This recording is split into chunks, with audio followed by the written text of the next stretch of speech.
Let's talk about the symbol of Cherdarlomer in Genesis 14. In esoteric and metaphysical traditions, Cherdarlomer is primarily viewed not just as a historical king, but as a symbol of overwhelming carnal forces and the role of sensuality in human consciousness, which must be overcome by faith. Its metaphoric and esoteric interpretations, among all, includes, firstly, role of sensuality. Cherdarlomer, king of Elam, represents the dominion of lower material desires over a person's inner self. The 5 rebellious kings who briefly escape his rule before being defeated represents various ruling tendencies in one's sensory nature.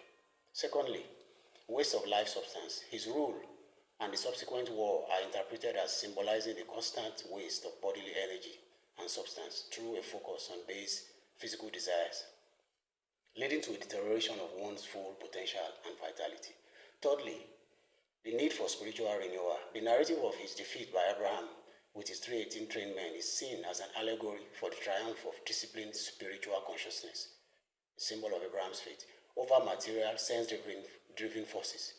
The individual must conserve their energy and lift their thoughts to a higher, more spiritual plane to achieve true renewal and find the fountain of eternal youth, vigor, and unfailing strength.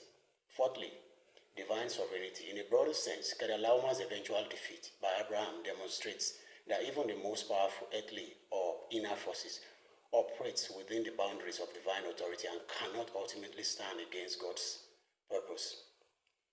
In traditional Christian and Jewish biblical commentaries, Cherdarlomer serves a less esoteric but highly significant symbolic function.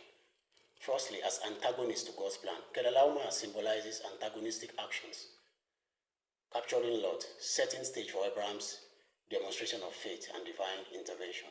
Secondly, as a prefiguration of redemption, Abraham's rescue of Lot from Cherdarlomer's forces is viewed as a foreshadowing of Christ's redemptive mission, delivering faithfuls from the dominion of darkness or worldly captivity. And thirdly, a backdrop for Melchizedek. Cherdarlomer's defeat in the narrative is a catalyst for the appearance of Melchizedek, the king priest of Salem, who blesses Abraham symbolically with bread and wine. Melchizedek, however, should be considered as a major typological figure of Yeshua HaMashiach, Jesus Christ's eternal priesthood. Thank you.